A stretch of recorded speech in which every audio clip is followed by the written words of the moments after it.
Est-ce que lorsque vous fléchissez vos jambes, vous avez les genoux qui grincent exactement comme si on marchait sur un vieux parquet? Si c'est votre cas, bonne nouvelle, je vais vous montrer 4 exercices que j'adore personnellement pour justement améliorer la santé du genou. Et au-delà des exercices, que j'aimerais vous apporter, ça serait une philosophie de mouvement différent. Si vous ne me connaissez pas, je m'appelle Pierre-Yves, je suis préparateur physique spécialisé dans l'entraînement des fascias. Les fascias, si tu ne sais pas ce que c'est, j'ai créé une vidéo juste en dessous pour que tu puisses connaître le sujet.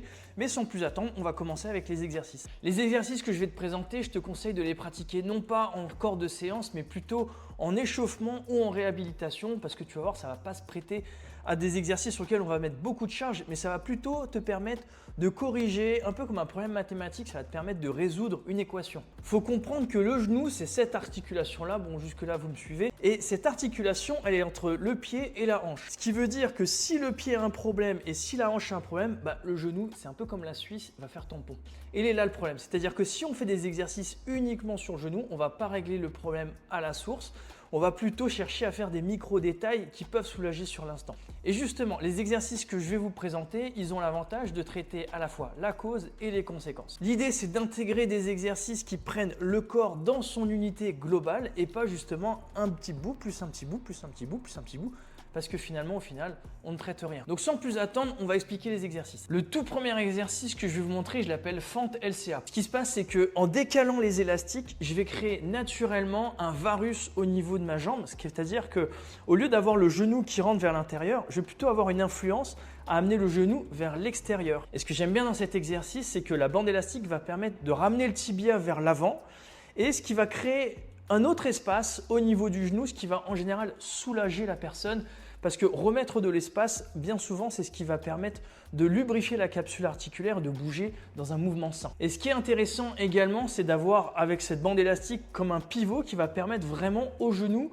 d'avoir une action justement de pivot et de ne pas compenser justement un manque de rotation de hanche, un manque de mobilité de cheville et vraiment d'avoir sa flexion la plus pure bien dans l'axe et je trouve que c'est un très très bon exercice pour renforcer sereinement le genou. Donc pour résumer, je trouve que c'est un excellent exercice pour renforcer la cuisse tout en préservant le genou. Ça va faire un bon travail au niveau du pied parce que ça va permettre au pied de s'activer parce que sinon la jambe elle part devant et ça va ajouter un travail proprioceptif réflexe sur la varisation du genou pour que la jambe soit toujours dans l'axe. Le second exercice, c'est un travail de rebond qu'on exécute à l'élastique et ce qui va permettre de préparer finalement la jambe à l'impact.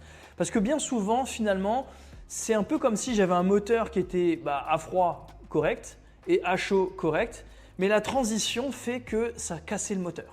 Et là, c'est exactement pareil, on vient travailler doucement l'impact avec ce genre de travail qui est presque une mini pliométrie et qui va finalement répartir l'énergie cinétique sur toute la jambe. Mais c'est extrêmement progressif, c'est très peu impactant et bien souvent les résultats que j'ai avec ce type d'exercice, c'est une amélioration de la mobilité au niveau de la flexion de genou. Donc j'aime beaucoup cet exercice-là également. Le troisième exercice est probablement le plus mainstream, c'est le squat bulgare. Je trouve en fait il est parfait cet exercice-là. À la limite, j'aurais tendance à dire non pas qu'il est surcoté, mais qu'il arrive parfois trop tôt dans la réhabilitation ou dans l'apprentissage. Il faut d'abord bien savoir fixer son pied, bien relâcher au niveau des hanches pour vraiment réaliser finalement de bonne façon cet exercice, quitte à le réaliser finalement sans charge additionnelle. Tant qu'on ne le réalise pas avec un maximum d'équilibre, un maximum de stabilité, je déconseille même de rajouter de la charge. Et si je dois rajouter de la charge, finalement là, je suis avec Abdulmalek Nakaev qui est lutteur